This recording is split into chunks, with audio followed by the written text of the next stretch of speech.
Hello and welcome back to Inside the Ropes with Coach Mario. Coach Mario, owner and head coach of Warriors Pride Boxing Academy here in Miami, Florida. How are you guys doing today? Hump day, guys. It's Wednesday. Anyway, guys, let's jump straight into the subject of today's episode. Today we're discussing the future of Subriel Matias, el orgullo de Maternillo. After his surprising defeat to Liam Paro, many are wondering if Matias is done with boxing.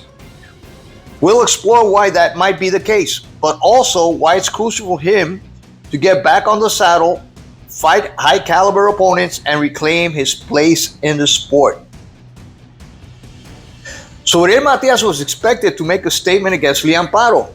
Instead, we saw a fighter who seemed off his game, lacking the offensive firepower he's known for. This loss has left many questioning Matias' future, but it doesn't have to be the end.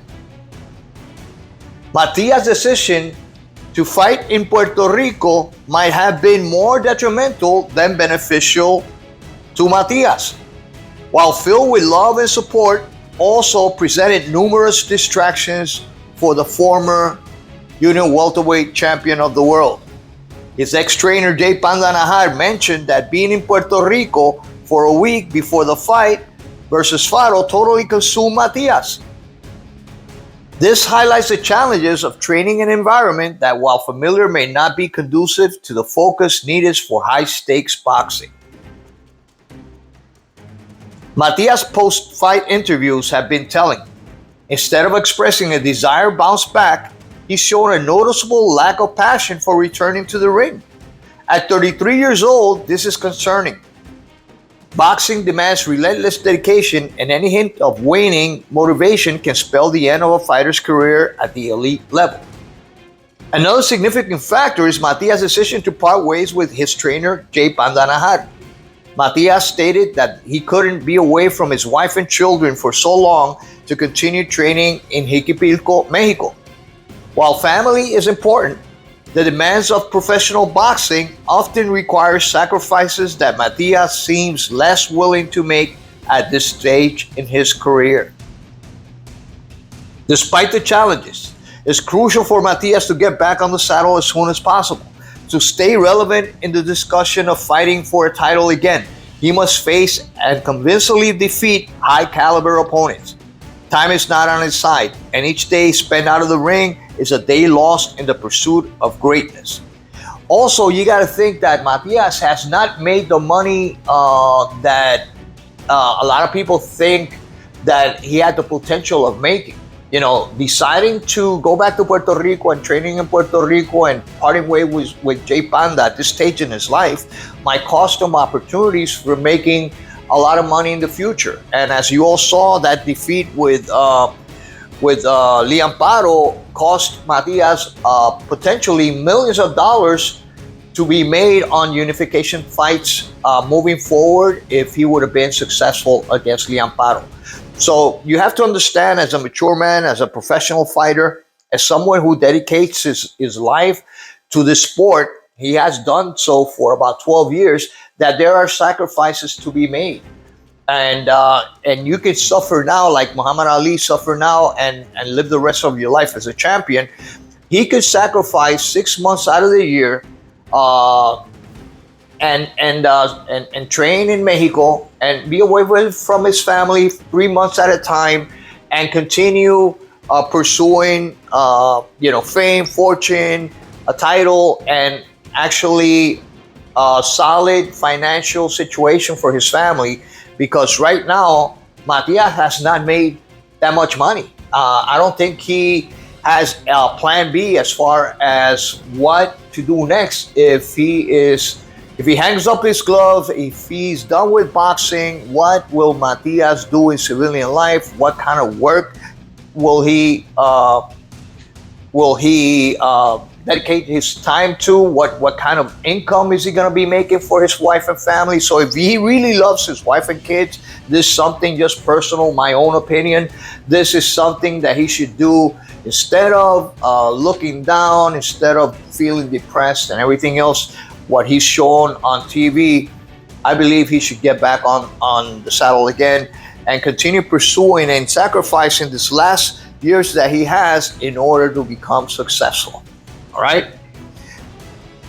To truly make his comeback count, Matias should target 3 potential high-quality opponents. And well, let's name 3 quality opponents that I think he should face next. All right? Regis Prograis, number 1. Prograis is a former WBA super lightweight champion and currently one of the top fighters in the 140-pound division. A victory over Prograis would not only boost Matias' confidence, but also send a strong message that he's still a force to be reckoned with.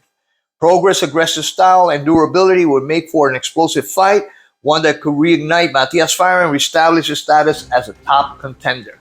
All right, Prograis is going to be fighting Jack Catterall's next, so I think whoever is the winner of that fight should go against Matias. Will Eddie Hearn be able to make that fight?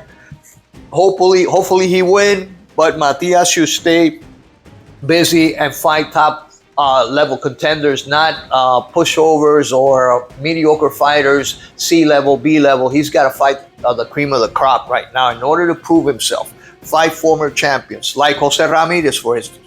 Ramirez is a former unified light welterweight champion with a solid resume. He's known for his relentless pressure and work rate, which would test Matias' ability to handle a high-paced fight. Defeating Ramirez would be a significant statement, showing that Matias can not only hang with the best, but also overcome a former champion. This fight would also attract attention from fans and promoters, positioning Matias closer to another title shot. And number 3, I think that this one has been spoken about in the past, and I believe that Jay Pandanajar spoke highly of this individual and the potential of this man to face Matias is Arnold Barboza Jr. Barboza is a contender in the super lightweight division, known for his technical skills and ring IQ. A win against a fighter like Barboza would demonstrate that Matias has what it takes to outbox and outthink his opponents, adding another layer to his game. This matchup makes sense for Matias because it would not only improve his ranking, but also help him regain the respect of the boxing community by taking on a dangerous up-and-coming contender. Every world champion knows the sacrifices required to reach the top and stay there. Matias must recognize that staying in his comfort zone in Puerto Rico, surrounded by distractions, might have contributed to his lackluster performance against Paro. Now at 33, Matias must sprint to the finish line. If it means sacrificing 2 or 3 months away from his family each year, then so be it. As the saying goes, sacrifice now and live the rest of your life as a champion. Like I said, a fight camp is usually 8 weeks long. Train for 3 months in Jiquipilco, come back to the island after the fight, wait 3-4 months, fight again. He could do that 3 times a year, 2-3 times a year, and remain relevant. I don't think that's a huge sacrifice for anybody, especially if you want to leave your family with a good, solid financial future, and you have to work for that. Now is the time to sacrifice. Now is not the time to give up and just feel comfortable and be with your family. He's going to be feeling comfortable now and happy now with his family. Well, what about 5 years from now? He's going to regret taking the attitude of giving up now that he needs to, like they say in Puerto Rico, amarrarse los pantalones, tighten up his belt, and get back on the horse and show the world what he's made of. At 33 years old, Matias' opportunities to regain championship status are diminishing. The boxing world is constantly evolving, with younger, hungrier fighters emerging every day. Matias needs to act now, fighting and winning against the best to keep his name in the conversation. Subriel Matias has been a warrior in the ring, but his recent actions suggest his heart may not be fully in the fight. However, it's not too late. By recommitting to the sport, making the necessary sacrifices, and taking on top-tier opponents like Prograis, Ramirez, or Barboza, Matias can still reclaim his place in the boxing world. But the time to act is right now. Guys, I leave you with that thought. I just think that Matias has a great decision to make immediately. Does he want to quit, hang up the gloves, spend the time with his family, get a regular job, 9 to 5. I don't know what he's capable of, what he's if he has any type of skills as work skills or not. This is something he's going to regret in the future if he doesn't sacrifice now. But at the same time, I can tell you that I know how to read body language, and I can tell you this not because I'm an expert reading body language, but because I've been around fighters for so long. I've been also in the management positions. I can actually tell which person is hungry, which person is just going through the motions, as less effort as possible in order to accomplish some goals or some benchmarks. But Matias has shown in his interview, post-fight, and his lack of comments in Instagram and everything else, that there's something there that you can read between the lines and see that Matias is not totally focused, that Matias might just hang him up, might just gotten tired of the sport. He has mentioned in the past in other interviews, I believe with Marco Antonio Barrera, that he didn't have too long in the fight game, that he only wanted to do this for maybe 3 years tops, that he was constantly regretting to train in Mexico. They was constantly regretting to train. If you're not passionate about boxing, you might as well leave it, guys, because you're not going to accomplish anything. I mean, you're not going to become a world champion. You're not going to be a top contender. Any sport, any job, any profession requires sacrifice. If you want to be the best, you want to achieve your goals in life. And that's why I tell my guys, listen, if I don't see you here training, so many times a week, if I don't see you going at 100% every time you're hitting the bag, every time we're running drills, every time you're running, we're sprinting and doing all these other type of training, I can tell who wants it and who doesn't. I mean, you don't have to be a rocket scientist to know that somebody's demeanor shows whether that person is passionate about what he's doing or not. That's common sense, all right? I mean, you don't have to be a genius about it.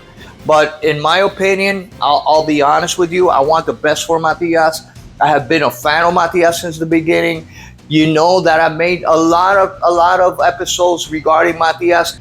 I'm also an impartial analyst, boxing analyst. I also like to speak from the heart and see and explain and express what I feel is something that I'm seeing in Matias' body language, in Matias' actions, his lack of presence in social media, all this other stuff. I know he feels bad for letting his people down. He might not have said it in the post-fight. I'm pretty sure he feels really crappy about that situation, looking so bad and feeling humiliated in front of his fans and people that came all over the world to see him fight. But he's got to make a decision. Like I said before, he's got to make a decision now. But my opinion, again, is that he might be done with boxing. He might have 1 or 2 more fights and then call it the day, sail into the sunset. I don't think he's got the hunger for it anymore. And you can actually tell that in a fighter. Now, is this something that is a moment or a period in a boxer's life where they're doing introspection, where they're actually looking at all the things that are happening in his life, and he might take some time off and they maybe come back hungrier in the future? That has happened with Duran, that has happened with other fighters. But in my opinion, the route to becoming a champion again is to sacrifice now, is to go back to Mexico and train there. There's nothing so great to be away from your family 3 months out of the year, guys. Do this twice a year. That we're talking 6 months. You spend 3 months training in Mexico. You come back. After the fight, you come back home. You spend with your family 2-3 months. You train. Go back to Mexico. Train again 3 months. Go back with your family for a month. Go back and train. Now he's got to sprint to the finish, like I've been saying. He's got to either do or die, all right? If he's not willing to do that, hang it up. Hang it up. And the reason why so many people are saying, hey, coach, but hey, other fighters have trained in Puerto Rico and become successful. Yes, that is true. But not every fighter is the same. Some people have the discipline and have the state of mind and the maturity to train at their home and become successful, and some fighters don't. And we all know from Matias' track record that he has said it himself. He does not have the discipline. He has been irresponsible. He said it himself, not my words. In training, he's actually gotten high before fights, going in there all, not prepared correctly for a particular match, and, just relied on his strength and his skills and natural skills and everything else. But you can't do that at the top level, guys. You can't do that, especially at this age. He's not 20-something anymore. He's 33 years old, right? So I hope for the best for Matias. I will be praying for him and his family. I really like the way he fights. I hope I'm wrong, but I think this is it for Matias. I think he's going to have one or two more fights and call it a day. And if he doesn't show that passion and that grit and that aggressiveness and that Matias that we all know before the battle fight on his next fight, then that's it, guys. But anyway, please let me know what you think. Remember to like, share, subscribe, share this with your friends. A lot of people are watching these episodes but are not subscribing. So go ahead, push the like button. Also, subscribe to our show and click on the bell icon so you can be reminded when a new show is coming up. Anyway, guys, that's all for now. Coach Mario, owner, head coach, Warriors Pride Boxing Academy, saying hasta la vista. God bless you all. Happy hump day and peace.